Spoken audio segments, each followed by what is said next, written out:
Assalamualaikum warahmatullahi wabarakatuh. Jumpa lagi anak-anak dengan Ibu pada pelajaran IPA. Karena minggu lalu kita sudah belajar tentang lapisan bumi, maka hari ini kita akan belajar tentang sistem tata surya. Nah, apa itu tata surya? Tata surya adalah susunan benda-benda langit yang terdiri atas matahari sebagai pusat tata suryanya. Kemudian ada planet-planet, komet, meteoroid, dan juga asteroid yang mengelilingi dari matahari. Matahari disebut pusat tata surya karena letaknya berada di tengah-tengah tata surya. Nah, ini adalah gambaran dari tata surya. Ini tengah-tengah itu adalah mataharinya.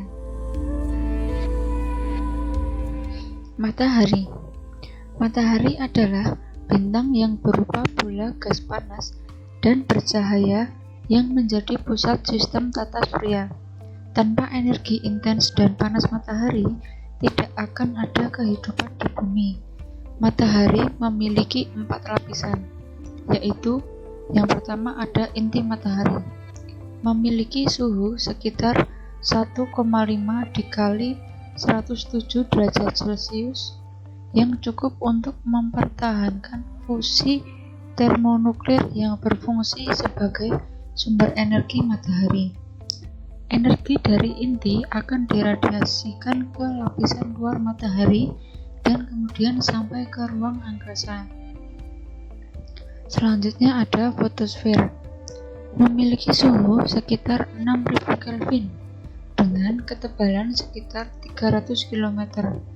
Melalui fotosfer, sebagian besar radiasi matahari keluar dan terdeteksi sebagai sinar matahari yang kita amati di bumi. Di dalam fotosfer terdapat bintik matahari, yaitu daerah dengan medan magnet yang kuat dan dingin serta lebih gelap dari wilayah sekitarnya. Selanjutnya ada kromosfer. Memiliki suhu sekitar 4500 Kelvin dan ketebalannya 2000 km. Kromosfer terlihat seperti gelang merah yang mengelilingi bulan pada waktu terjadi gerhana matahari total. Terakhir ada korona, bukan virus ya. Itu merupakan lapisan terluar matahari dengan suhu sekitar 1 juta Kelvin dan ketebalannya sekitar 700.000 km. Memiliki warna keabu-abuan yang dihasilkan dari ionisasi atom karena suhu yang sangat tinggi. Korona terlihat seperti mahkota dengan warna keabu-abuan yang mengelilingi bulan pada waktu terjadi gerhana matahari total. Nah, ada planet dalam. Planet itu sendiri adalah benda langit yang tidak dapat memancarkan cahaya sendiri. Planet hanya memantulkan cahaya yang diterimanya dari bintang. Planet dalam disebut juga dengan planet teresial. Planet teresial adalah planet yang letaknya dekat dengan matahari, berukuran kecil, memiliki sedikit satelit atau tidak sama sekali, berbatu. Teresial sebagian besar terdiri atas mineral tahan api, sedikit silikat yang membentuk kerak dan mantelnya, serta logam seperti besi dan nikel yang membentuk intinya. Planet dalam meliputi Merkurius, Venus, Bumi, dan Mars. Ini adalah gambar dari planet dalam. Selanjutnya ada planet luar. Itu juga disebut dengan planet Jovian. Planet Jovian adalah planet yang letaknya jauh dengan matahari, berukuran besar, memiliki banyak satelit, dan sebagian besar tersusun dari bahan ringan seperti hidrogen, helium, metana, dan amonia. Planet-planet dalam dan luar dipisahkan oleh sebuah sabuk asteroid. Planet luar terdiri dari Jupiter, Saturnus, Uranus, dan juga Neptunus. Nah, ini adalah gambar-gambar dari planet luar. Yang pertama, Merkurius. Itu planet paling dekat dengan matahari sehingga memperoleh penyinaran matahari dalam waktu yang lama. Pada siang hari, suhu permukaannya mencapai 430 derajat Celcius dan pada malam hari mencapai minus 180 Celcius. Untuk diameter Merkurius adalah 4.878 km. Yang kedua, Venus. Venus adalah planet yang sebagian besar lapisan atmosfernya tersusun atas karbon dioksida atau CO2, merupakan planet terpanas dalam sistem tata surya. Suhu permukaannya mencapai 480 derajat Celcius. Dan yang ketiga adalah Bumi atau yang kita tempati ini memiliki jarak rata-rata ke matahari sekitar 150 juta kilometer. Periode revolusinya sekitar 365 hari dan periode rotasinya sekitar 23 jam 56 menit dengan arah barat ke timur. Selanjutnya ada Mars.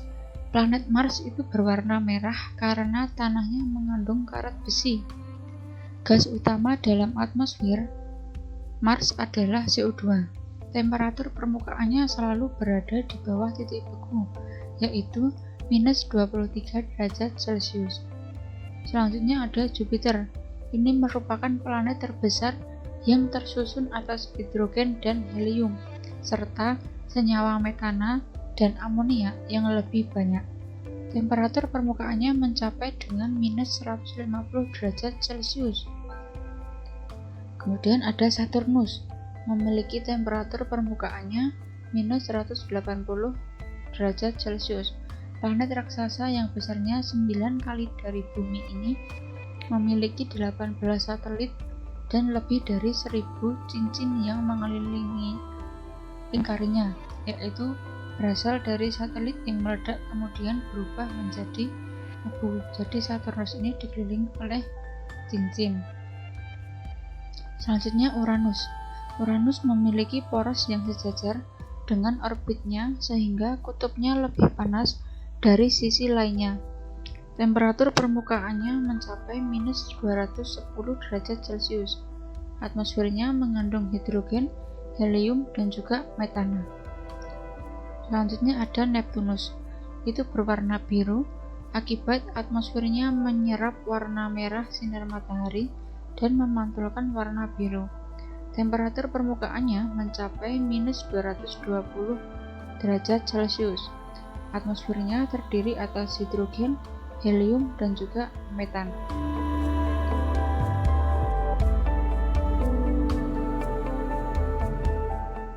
Selanjutnya, komet. Komet adalah benda angkasa yang mirip asteroid, tetapi hampir seluruhnya terbentuk dari gas, itu karbon dioksida, metana dan air, dan juga debu yang membeku. Komet memiliki orbit atau lintasan yang berbentuk elips, lebih lonjong dan panjang daripada orbit planet.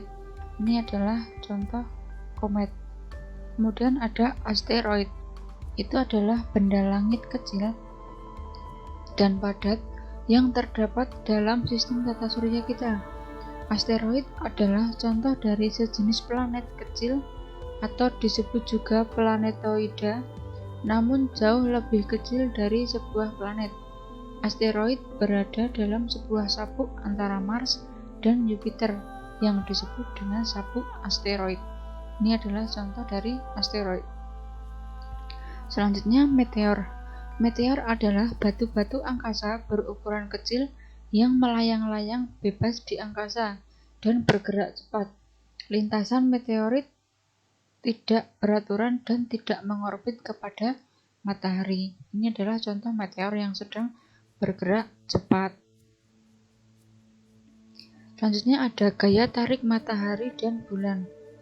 Nah, Claudius Ptolemeus itu di Alexandria memperkenalkan geosentris sistem yang menyatakan bahwa bumi sebagai pusat peredaran tata surya. Tetapi Nicolaus Copernicus itu mempertanyakan asumsi dari Ptolemeus.